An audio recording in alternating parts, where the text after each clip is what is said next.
Welcome back, everyone, and Happy New Year. I don't really do New Year's resolutions myself, but I do want to do better this year at staying on top of things all around in my life. I know, a class of its own in originality, right? Regardless, here's to hoping for a good year for all of us. Today's video is going to be a little bit shorter. With the holidays, I was trying to spend some time with the family, so I didn't get quite as much done on Project Cooper this month. However, I did add a few things earlier in the month that I think are pretty exciting. Not that, though. That was straight nightmare fuel. Let's just call that a side effect of figuring out our pipeline. Today, instead of going day by day, I'm going to break the video up into each individual feature, hopefully breaking down and explaining things a bit better than last month. This means, in today's video, we'll have 4 chapters. Those will be revealed as we go on. Overall, I spent about a week and a half on these features, but if I broke it up day by day, there'd be like 6 separate sections on just one of them. So I felt going feature by feature might make everyone's life just a little easier. That all being said, let's get into it.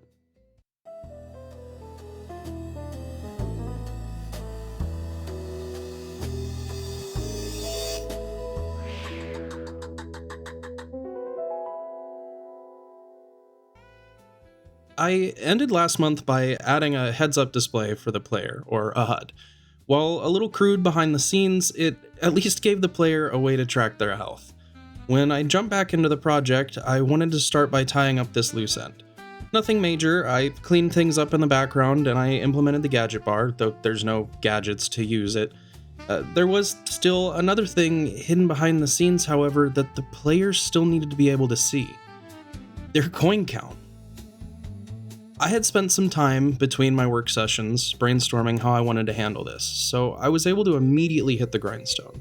When I played the Sly games as a kid, I was strangely obsessed with the fact that every boss in the game had its own unique coins. Every one of them. Like, look at those. But just as soon as I noticed this, I also noticed something else that still to this day makes me itch. The game has all of these unique and beautiful coins, but when you pick them up, the on-screen coin counter in 2 and 3 shows a blank coin. Now, again, I've thought on this for years, and I realized that either a dynamic coin on the HUD just wasn't important enough and got cut for time, or maybe the blank was meant to be a blanket coin to represent all of the coins you've collected across the different regions. But it always bothered me that these special coins didn't get a little bit more time in the spotlight. With this in mind, I knew I needed this remake to have a way to change the coin on the HUD to match the coins in the level. To do this, I did something that I actually think is kinda neat. To start, I just made a simple display coin blueprint that's just a static mesh so we can swap it out for each level, and for the time being, I added a rotating movement component just so I could make sure I was getting a real-time view of the coin. My goal was to place this coin in the level and take a real-time capture of it. I would then project that onto the player's HUD. I had no clue how to do that, so I hit the documentation. Again, a little side note, if you haven't used the Unreal Assistant for documentation diving and you're a new Unreal dev, you need to check this thing out. I'm not sponsored or anything like that, but it's insane how much it speeds up the documentation sifting process, and it massively cuts down on my research time. Usually, it is still just an LLM. After a bit of research though, I found out I can actually do this with a scene capture component and a render target. I'll spare you all the technical jargon, but basically I add the scene capture to a blueprint, targeting my render target as its output. I place it in world and align it so the coin is centered on the render target. Honestly, I'm not sure if there's a better way to do this aside from just lining up the actors, then use the thumbnail and adjust it until you're happy. There has to be a better way. Honestly, I'm just lazy and this achieved what I needed it to for now. From here, it was basically just adding an image component to the HUD widget blueprint and setting the brush on it to the render target. Well, I guess that makes sense, doesn't it? Now, I needed a way to cut out the background so it would only show the coin. When I went online to try and find some solutions to this problem, I found a couple leads, but none of them really worked out. So I took a pause, kicked back, and I actually took my lunch and thought on it. As I was sitting there, I thought, wait a minute, what if I just put a green screen behind it? That works for me, right? I did a little bit of research into how to do this in Unreal, and I found someone who actually was able to achieve this with a material that masks out any solid color.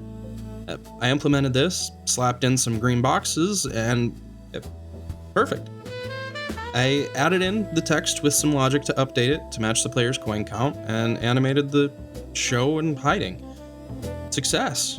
Now, in the future, this is going to dramatically change in appearance, but for now, I had something functional that I can visually tweak to my heart's content later. That's right. Next is crawl spaces. Honestly, this was shockingly simple. The crawl space itself is just a collision box with a stealth aura and an arrow components attached to it that really only serves the purpose of reversing the crouch when the player leaves the area. Otherwise, everything else happens on the player. If the crawl space is the closest interactable to the player, and they're close enough to the entrance when they interact, it teleports the player to the start of the crawl space, inside the collision box. It activates the built-in crouch on the movement component to shrink the player's hitbox. It then moves the camera into a first-person view. I added some logic to the animation blueprint to switch to a placeholder crawling animation when the player is crawling, and bam, a functional, if still slightly janky, crawl space. The next thing on the list definitely didn't need to happen when it did. But when I was working on the coin counter, I had a bit of an epiphany that I could not get out of my head. I realized a super simple way to make this. Yeah, look at that. I was so proud of how this turned out. I even added the whole zoom animation. I still need to add the bar filling animation on the top and the little compass in the middle, but we'll get there. Just don't look too closely at it. Art is definitely not my strong suit. The actual art will change when the guys from Twisted Heights can get to it, but for now, I can check Binocucom off as technically complete. Well, at least the Binocu part of them, anyway. I'll add the com bit later. The next feature on the list was one that, honestly, I was kind of putting off. Swing hooks. Now, Unreal has a built-in physics engine that's fairly easy to use. You drop a mesh into the world that has collision, you check simulate physics, and for simple use cases, that's it. It just works.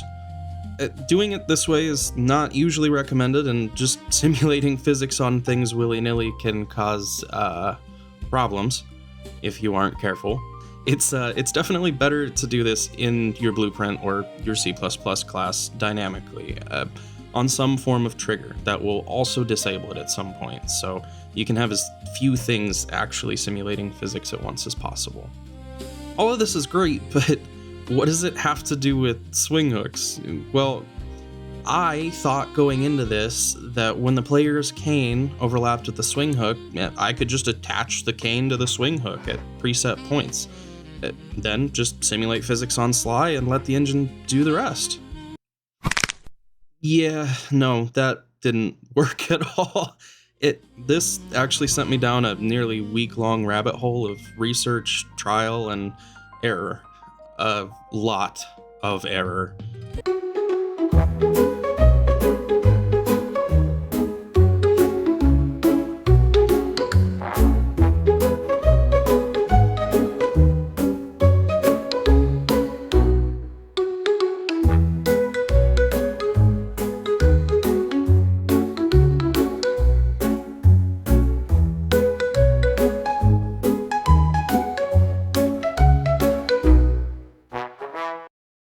Eventually, he jumped for the swing hook, and while his pose is still completely wrong, he actually managed to swing.